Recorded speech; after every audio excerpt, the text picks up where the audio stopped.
नमस्कार दोस्तों, स्वागत है आपका आपके चैनल में। मैं पूर्ण और मैं प्रभाकर। अगर आप इस चैनल पे नए हैं तो इस चैनल को आप सब्सक्राइब कर दीजिए और नीचे दिए गए बेल आइकन पे आप क्लिक कर दीजिए ताकि जो भी नया वीडियो हम अपलोड करेंगे उसका नोटिफिकेशन आप तक सबसे पहले पहुंचेगा। तो प्रभाकर, आज हमारे दर्शकों के लिए क्या लाए हैं आप? आज मैं अपने दर्शकों के लिए झारखंड बिहार का एक बहुत ही महत्वपूर्ण पर्व त्योहार जो है छठ, उसके बारे एक वीडियो लेकर के आया हूँ।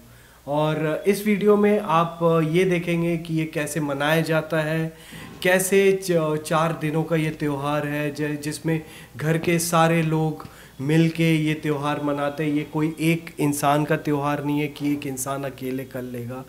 तो और इस वीडियो में आपको सारे विधि विधान आपको बताए गए हैं। तो ये वीडियो को आखिर तक आप देखिए ताकि छठ में जो भी विधि विधान है वो सारा आपको पता चल सके। बिल्कुल सही कहा प्रभाकर। तो दोस्तों, एक रिक्वेस्ट है कि ये सही कहा कि ये यूपी, बिहार और झारखंड की तरफ ये बहुत ही बड़ा त्यौहार है। इसके नियम, रीति रिवाज इस वीडियो में दिखाया गया है। तो इस वीडियो को पूरा एंड तक ज़रूर देखिएगा और इसके बाद हम इस वीडियो में बात करते हैं। चलिए शुरू करते हैं इस वीडियो को। दोस्तों, आज हम बात करने वाले हैं बिहार के महापर्व छठ पूजा से संबंधित। संपूर्ण विश्व की ऊर्जा और प्राण शक्ति के स्रोत भगवान सूर्य नारायण की उपासना हम छठ पूजा के रूप में मनाते हैं। और दोस्तों, आज की जनरेशन, जो न्यू जनरेशन है, उनको अगर वो स्वयं छठ पूजा करना चाहते हैं तो उनको कई परेशानियों का सामना करना पड़ता है। तो सारी छोटी छोटी बातें मैं आज आपको इस वीडियो में बताने वाली हूँ कि छठ पूजा की विधि क्या है, पूजा के नियम क्या है, डाल दौरा आप किस प्रकार से सजाएं, प्रत्येक दिन 4 दिन तक छठ पूजा की जाती है तो प्रत्येक दिन की सामग्री लिस्ट क्या है, साथ ही दोस्तों आप पारण किस प्रकार से करें, किन छोटी छोटी बातों का आप विशेष रूप से ध्यान रखें। तो चलिए शुरू करते हैं। इससे पहले अगर आपने अभी तक मेरे चैनल को सब्सक्राइब नहीं किया है तो इस प्रकार के तमाम ज्ञानवर्धक जानकारियों के लिए आप मेरे चैनल को सब्सक्राइब कर लीजिए। वीडियो अच्छा लगता है तो लाइक कर दीजिए और फैमिली एंड फ्रेंड्स के साथ शेयर कर दीजिए।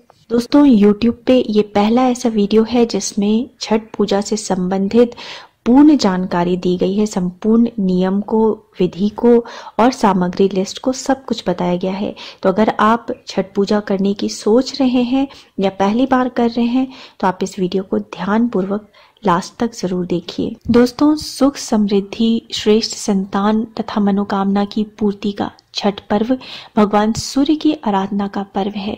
साथ ही छठ का अर्थ होता है षष्ठी, अतः षष्ठी तिथि के दिन सूर्य षष्ठी का व्रत होने के कारण इसे छठ कहा जाता है। साथ ही ये भी माना जाता है कि छठी मैया जो है वो भगवान सूर्य नारायण की बहन है। छठ के व्रत में लोग बिना अन्न जल लिए पूरे 36 घंटे तक उपवास रखते हैं। छठ पर्व 4 दिनों का उत्सव होता है और छठ पर्व में पवित्रता का विशेष महत्व है। दोस्तों, यह व्रत बिल्कुल एक तपस्या की तरह होता है जिसको कि पूरे शुद्ध मन से और पूरी शुद्धता के साथ किया जाता है। दोस्तों, छठ पूजा का पर्व 4 दिनों का अत्यंत कठिन महापर्व है। तो अगर आप छठ पूजा करने की सोच रहे हैं तो पहले आप मन में एक दृढ़ निश्चय करें, क्योंकि दोस्तों इसमें पूरे 36 घंटे तक बिना अन्न और जल के रहना होता है। साथ ही इस पर्व में बहुत सी तैयारियां करनी होती हैं, घर में सारे प्रसाद बनते हैं, पूरी शुद्धता के साथ सारे नियमों का पालन करना होता है। अगर आप अकेले हैं तो आप किसी न किसी को अपने साथ जरूर बुला लें जो कि आपकी सहायता कर सके। घर के सभी लोग मिलकर के इस महापर्व को करते हैं। दोस्तों, छठ महापर्व कार्तिक शुक्ल पक्ष की चतुर्थी तिथि से प्रारंभ हो जाता है और यह कार्तिक शुक्ल पक्ष की सप्तमी तिथि को पूर्ण होता है। छठ पूजा में प्रथम दिन कार्तिक शुक्ल पक्ष की चतुर्थी को नहा खा के रूप में मनाया जाता है। छठ पूजा के प्रथम दिन श्रद्धालु अपने घर की साफ सफाई करके अपने घर को पूरी तरीके से शुद्ध कर लेते हैं।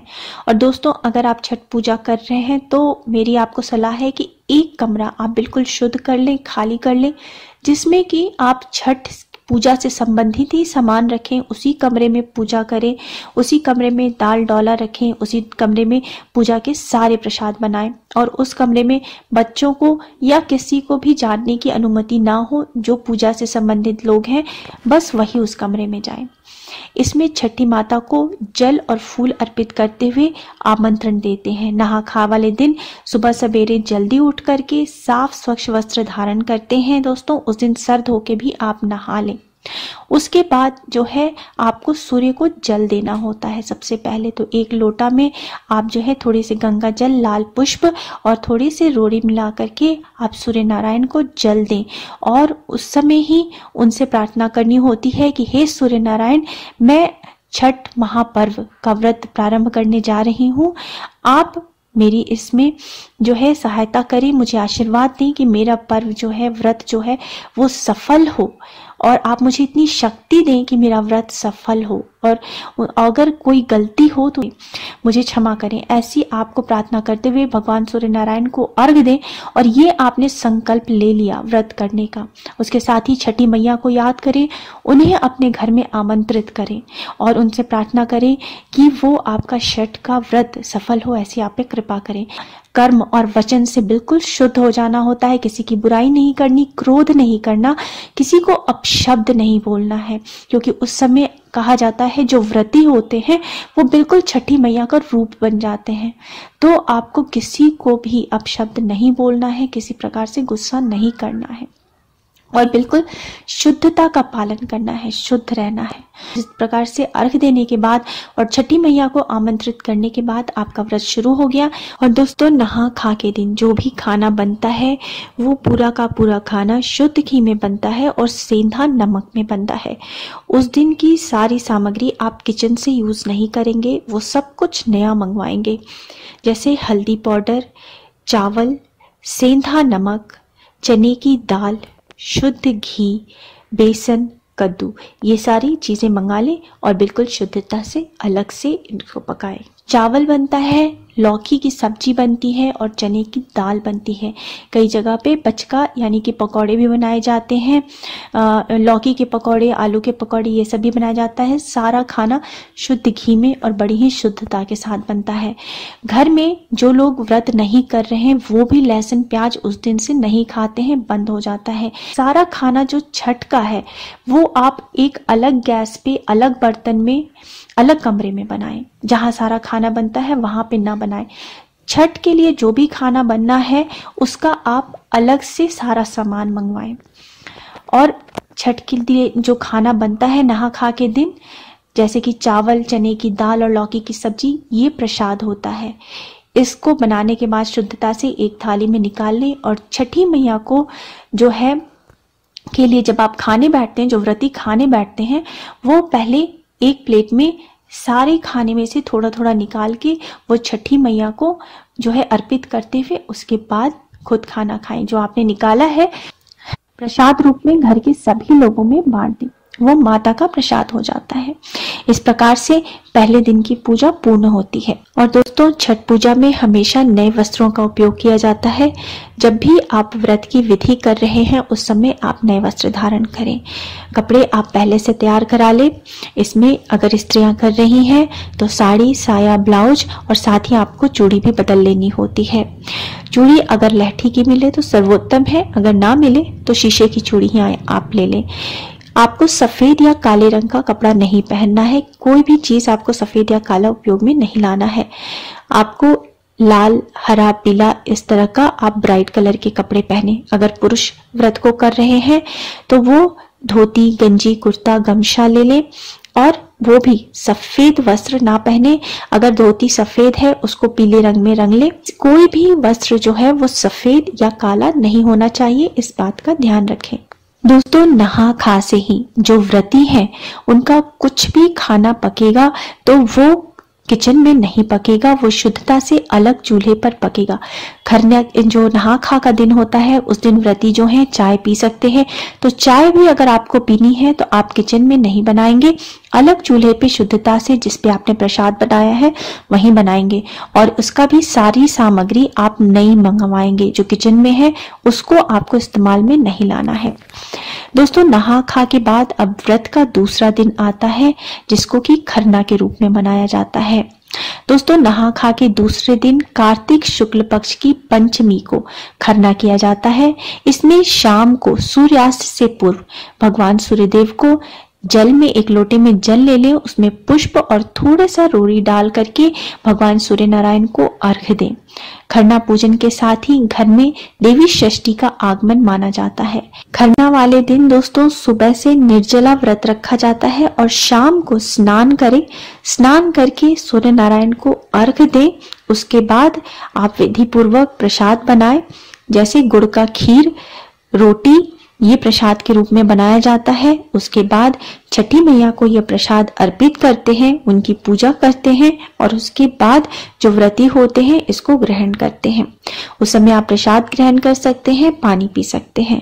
दोस्तों यह प्रसाद अगल बगल के लोगों में जो है वो प्रसाद रूप में बांटा भी जाता है, परिचितों में बांटा जाता है। दोस्तों जब आप गुड़ की खीर बनाते हैं तो एक बात आप ध्यान में रखें कि गुड़ की खीर को आप पहले दूध में चावल को पका लें, उसके बाद जब वो ठंडा हो जाए तब आप उसमें गुड़ मिलाएं, नहीं तो आपका सारा गुड़ जो है, गुड़ की वजह से आपका पूरा खीर फट जाएगा। तो इस बात का आपको ध्यान रखना है। रोटी जो बनाते हैं उस रोटी में भी आपको शुद्ध घी लगा लेनी है। बिल्कुल सूखी रोटी आपको न ग्रहण करना है और न अर्पित करना है। माँ छठी मैया को आपको बिल्कुल सूखी रोटी अर्पित नहीं करनी है, उसमें शुद्ध घी लगा ले। साथ ही फल भी रखा जाता है। इन सब चीजों को आपको छठी मैया को अर्पित करना होता है। और दोस्तों खरना वाले दिन से ही आप जो छठ व्रत के लिए नए वस्त्र लेके आए हैं आपको धारण करना होता है। वह वस्त्र सिर्फ आपको पूजा की विधि के दौरान या शाम को जब आप प्रसाद बना रहे हैं उस दौरान पहनना होता है। प्रसाद बना के और प्रसाद ग्रहण करके उसके बाद आपको ये वस्त्र खोल देने हैं। क्योंकि आपने उसको पहन करके प्रसाद ग्रहण किया है तो वो वस्त्र जूठे हो गए। उसको आपको शुद्धता से धो करके, बिना साबुन के आपको धोना है। उसको धो करके आप उसको डाल दें सूखने के लिए, बिल्कुल शुद्ध जगह में जहां बिल्कुल गंदगी ना हो, साफ सुथरी जगह में आप उसको सूखने को डाल दें। क्योंकि फिर जब आप पूजा से संबंधित कोई भी काम करेंगे या व्रत के नियम करेंगे तो आपको वो वस्त्र पहनने होंगे। दोस्तों खरना के लिए जिस चावल का उपयोग किया जाता है वो है साठी का चावल। अलग अलग जगह में थोड़ी सी विधि अलग अलग होती है।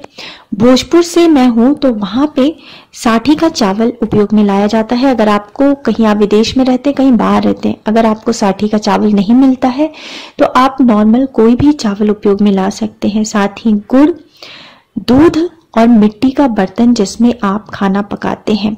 मिट्टी का बर्तन, परंतु अब सुविधा नहीं होने की वजह से लोग मिट्टी के बर्तन की जगह पे स्टील के बर्तन भी यूज में लाते हैं, उपयोग करते हैं। साथ ही दोस्तों आपको शुद्ध घी चाहिए, आटा चाहिए, उस दिन प्रसाद बनाने के लिए थोड़े से फल चाहिए, केला या फिर सेब, इस प्रकार से थोड़े से फल चाहिए। अगर आप उस दिन शाम को जब आप प्रसाद ग्रहण करते हैं उस वक्त अगर आप चाय पीना चाहते हैं तो आप उस वक्त चाय भी कई लोग पी लेते हैं, तो चाय भी आपको गुड़ की बनी हुई होनी चाहिए, गुड़ का चाय ही पीना है आपको। तो ये सारी चीजें आप अलग से अपनी पूजा के लिए मंगवा लें। दोस्तों अब छठ व्रत का तीसरा दिन आता है। यह कार्तिक शुक्ल पक्ष की षष्ठी तिथि को मनाया जाता है। दोस्तों इस दिन सारे दिन निर्जला व्रत होता है। न व्रती को ना कुछ ग्रहण करना होता है, न अन्न न जल, कुछ ग्रहण नहीं करना होता है। साथ ही इस दिन पूरे दिन जो है शाम के अर्घ की तैयारी की जाती है। इस दिन सांझ का अर्घ होता है। प्रसाद रूप में आप चावल के लड्डू बनाए जाते हैं, ठेकुआ बनाए जाते हैं, डाल दौरा सजाया जाता है और उसमें सारे फल रखे जाते हैं। अभी मैं आपको लिस्ट भी दे दूंगी कौन कौन से फल होते हैं। दोस्तों कम से कम 2 कलसुप तो जरूर ही रखते हैं। कलसुप बांस के बने भी कलसुप अगर मिल जाए तो सबसे पवित्र माने जाते हैं। कई लोग तांबे या पीतल के कलसुप भी रखते हैं। तांबे या पीतल के कलसुप अगर आपके घर में है तो आप उससे भी कर सकते हैं, अगर नहीं है तो बांस के कलसुप सर्वोत्तम माने जाते हैं। कम से कम आपको 2 लेने हैं, अधिक से अधिक आप 5, 7, 9 अपनी श्रद्धा अनुसार आप ले सकते हैं।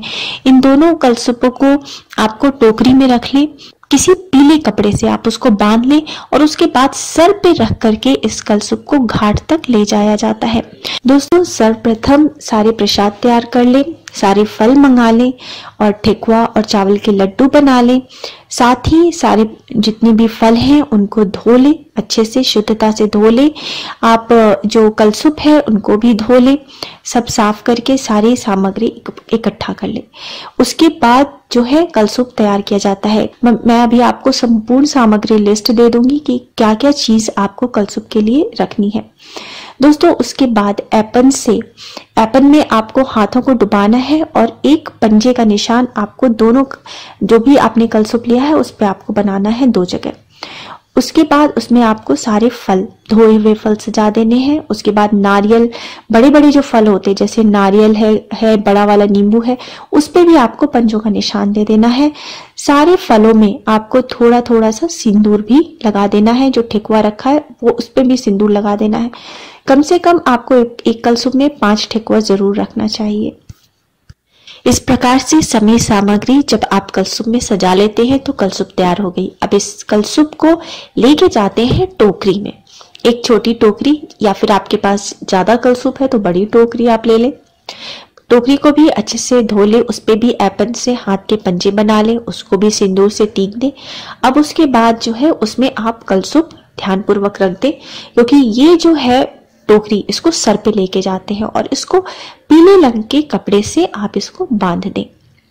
ये हमारा डाल दौरा तैयार हो गया शाम के अर्घ के लिए।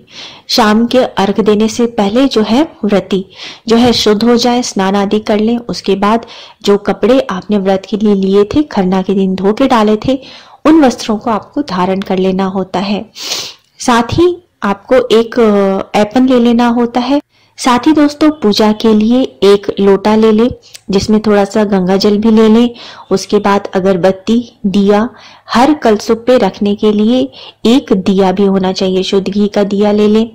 सिंदूरदानी ले लें, जो आपकी अपनी सिंदूरदानी है वो ले लें। ऐपन लिया जाता है, ऐपन बनाया जाता है एक छोटी कटोरी में थोड़ी सी हल्दी और चौरेठा मिला करके ऐपन बनाया जाता है। ये सारी सामग्री लेकर के आपको जो है घाट पे जाना होता है, या फिर आपने जहां भी अर्घ की व्यवस्था हुई है वहां पे इन सारी सामग्रियों को लेके जाना होता है। जो व्रती होते हैं वो पानी में जाकर के खड़े हो जाते हैं हाथ जोड़ के और भगवान सूर्य नारायण को नमन करते रहते हैं। ओम सूर्याय नमः मंत्र का जप करते रहते हैं और हाथ जोड़ के खड़े रहते हैं।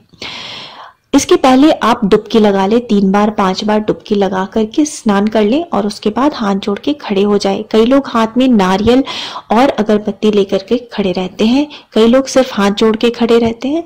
तो आपकी श्रद्धा, आप किसी भी प्रकार से हाथ जोड़ करके भगवान सूर्य नारायण को अर्घ देने के समय तक इस प्रकार से खड़े रहे।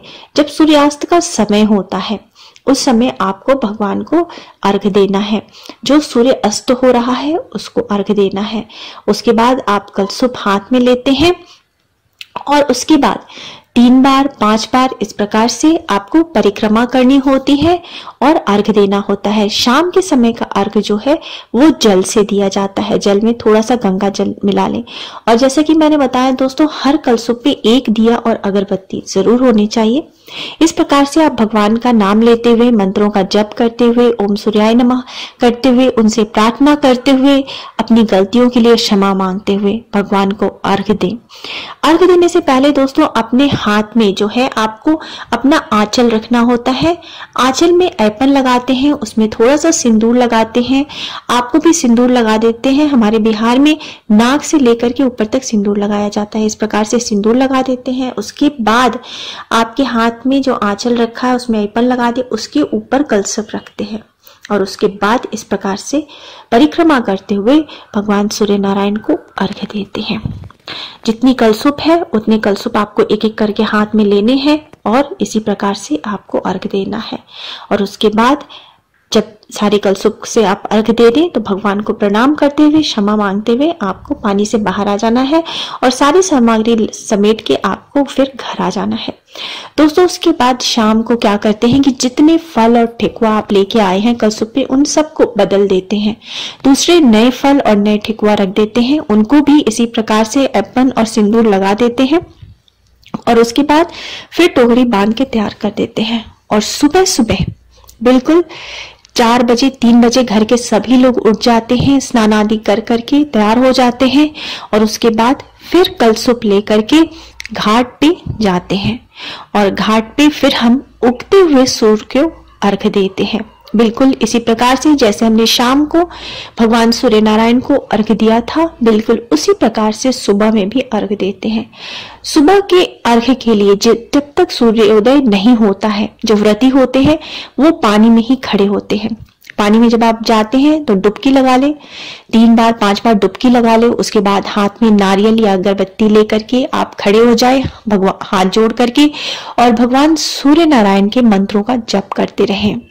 भगवान की आप पे कृपा हो ऐसी आप उनसे प्रार्थना करते रहें और खड़े रहें। जब सूर्योदय का समय होता है उस समय बिल्कुल उसी प्रकार से अर्घ देते हैं जैसे मैंने पहले बताया है, और जितने कलशुप आपने लिए हैं उसी प्रकार से अर्घ दे। सुबह का जो अर्घ होता है वो दूध से दिया जाता है और इस प्रकार से अर्घ देने के बाद आपका व्रत जो है वो पूर्ण होता है। आपको पानी से बाहर आना है और अपने वस्त्र जो है भीगे हुए कपड़े चेंज करने हैं। उसके बाद आपको हवन करना होता है। आपको भगवान सूर्य नारायण के नाम से छोटा सा हवन का पात्र भी आप लेते जाएं, या बिहार में नदी किनारे गोईठे पे उपले पे हवन कर लेते हैं, वहां पे हवन करते हैं और उसको वहीं पर छोड़ करके आते हैं। हवन कर ले इस प्रकार से और आपका व्रत जो है पूर्ण होता है। व्रत के बाद जो चीजें सबसे पहले पारण के रूप में खाई जाती हैं वो है प्रसाद, लेकिन इसमें भी थोड़े थोड़े से कहीं पर जो है नियम अलग है। हमारे यहाँ सबसे पहले जो है प्रसाद के साथ खाया जाता है काढ़ा, गुड़ और अदरक का काढ़ा।